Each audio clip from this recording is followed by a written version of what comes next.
something that I've been looking forward to for a few months now. Got all the gear packed, we're just headed north at the moment. Got about a 4-hour drive this afternoon to Gladstone, and then we'll get on a boat tomorrow, the Eastern Voyager. It's a trip that's ran with a Dreno, and we're going out to the Swains for a full 5 days diving, I believe, 7-day trip. So hoping to encounter a few species that I've never had a chance to dive with or see for myself from where we are a bit further south. So it could be quite interesting. Obviously hoping to get, you know, the typical red, jobfish, black spot tuskfish, those sort of species are prime on my target list. So hopefully a nice feed. It's going to be a wicked week. Not really sure what to expect, but take it as it comes, and I'm sure it'll be great. So after a night of rough weather and near no sleep, this is how we were greeted the next day. A pod of dolphins playing in the bow wave of the Eastern Voyager as we make our way onto the first reef, where we'll shortly jump in and go for our first dive of the trip.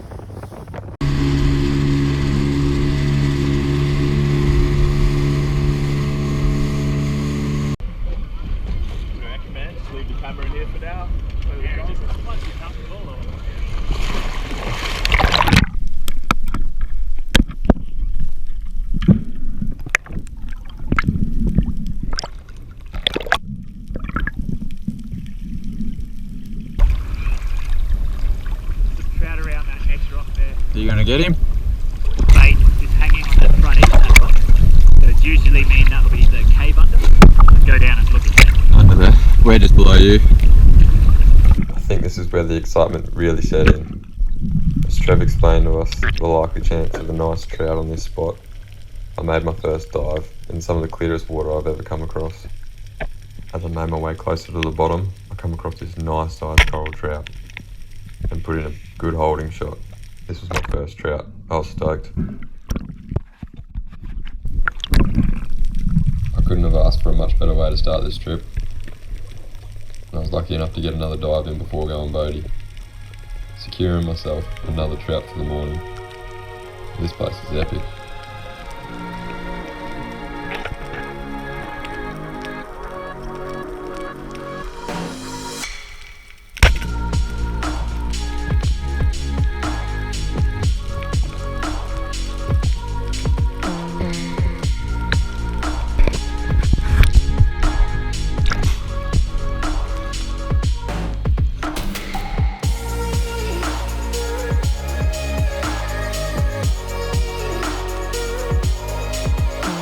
Yeah, take that.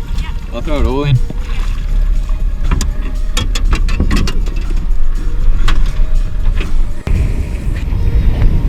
How bloody good is it? Just swapped with Aaron on the boaty. Sort of dove this morning, only just shallow, around 10 to 15 starting off. Just warming up the lungs, a little bit for me and for a couple of these guys, but it's really good out here, super clear, probably 15 metres of biz at least or more. I think everyone's got a fish, so it's a good start. Pretty nice trout, not too sure what else is in there.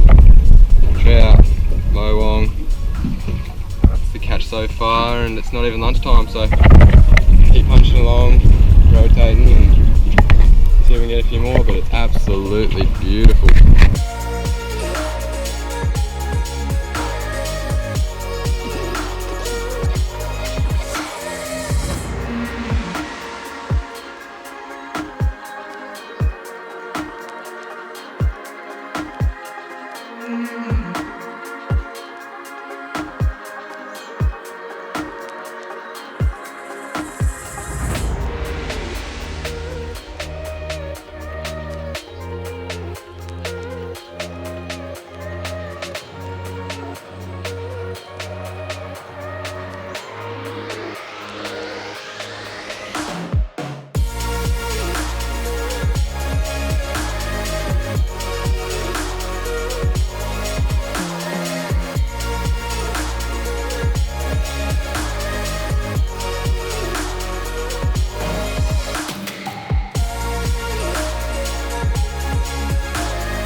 a new day dawned, we made way for a new reef, where on our arrival, the weather had something in store for us. A big squall came through, full of rain and lightning, and the call was made for everyone to come back to the mothership.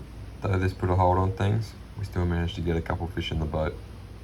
This is how that session went.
Trout. Is there? Heap of trout. Trout in the cave. Oh yeah.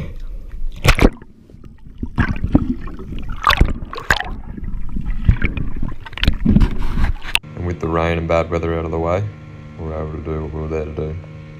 These next couple of days made up for that bad weather, and we were gifted with fish, crays, sunshine, and plenty of good times. Doesn't get much better than this. Boys have just called me over. Gonna go and see what they got. You.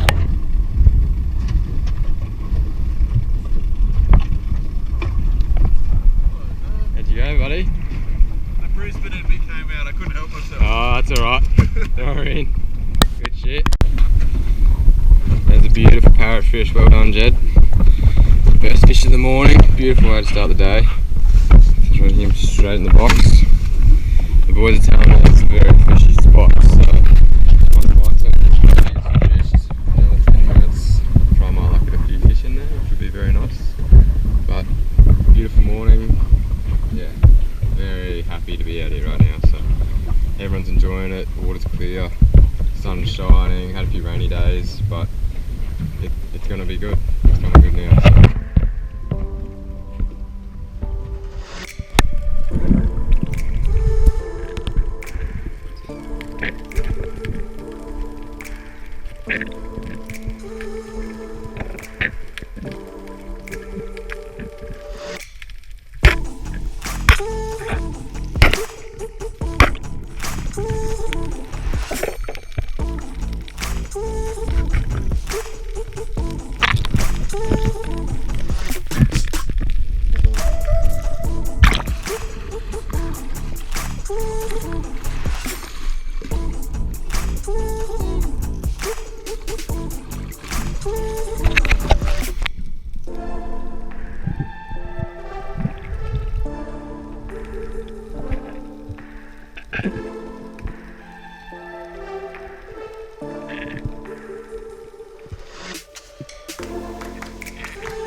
Thanks, bro.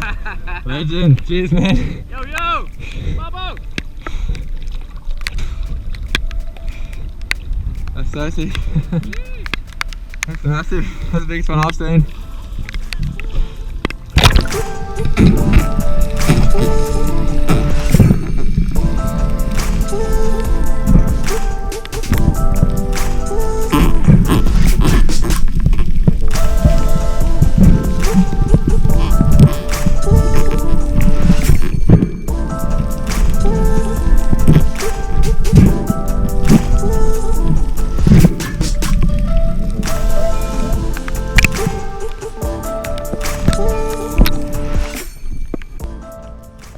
came to an end, we made our way into a shallower part of the reef, with the hope of finding some crayfish.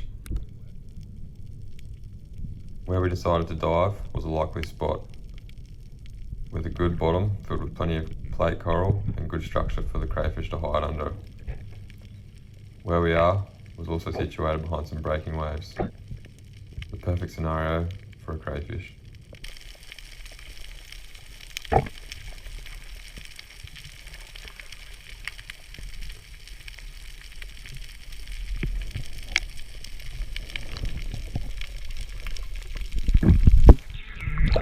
Oi Trevor!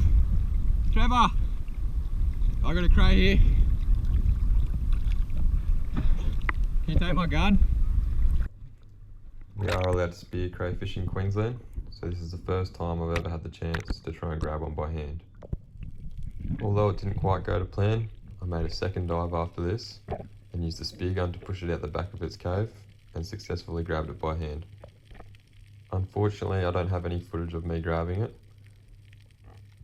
but I'll put a photo at the end of this video of what that crayfish looked like. If anyone could drop a comment and just let me know what species this is, that'd be awesome. I was informed on this trip, but I completely forgot. I can't seem to find any information about them on the internet. Antennas snapped, but I reckon he's still in there. Bugger. I'm going to see where he is. Might need the gun. Something that I wanted to touch on just quickly was a little bit about diver safety. So at this stage, I've been diving for about 8 months. And to be completely honest, I probably didn't fully understand all the dangers of the sport. So in this particular spot, we were diving the entryway to a lagoon and were faced at the time with quite a lot of current. This is pretty normal for this part of the reef because it's the only main inlet and outlet for the water to come into the lagoon and out of the lagoon. As I made a dive and came closer to the bottom, I took a shot on a nice coral trout, but it quite quickly wrapped itself around the reef and I was at the end of my breath hold and didn't want to risk blacking out for the sake of a fish. In this scenario, a float and float line would have been ideal because it would have taken a lot of stress off me and my dive buddies on the surface. So for anyone that's new to the sport, I'd highly recommend getting yourself set up with a good float and float line, at least just until you understand the safety aspects of the sport. And even then it wouldn't hurt to keep using the float line, even if you are comfortable. Since this trip, I've purchased a float and a float line and have been diving with it quite a lot more than just the reel. And personally, I wouldn't change it. I'm quite happy with the float and the float line. It makes me feel a lot more comfortable and safer in the water. And I don't feel like I'm going to lose my gun if I ever have to let it go. Thanks to anyone who's made it this far. It was an absolutely trip of a lifetime for me. This really taught me a lot and got me out of my comfort zone. And I look forward to sharing more adventures with everyone. Cheers.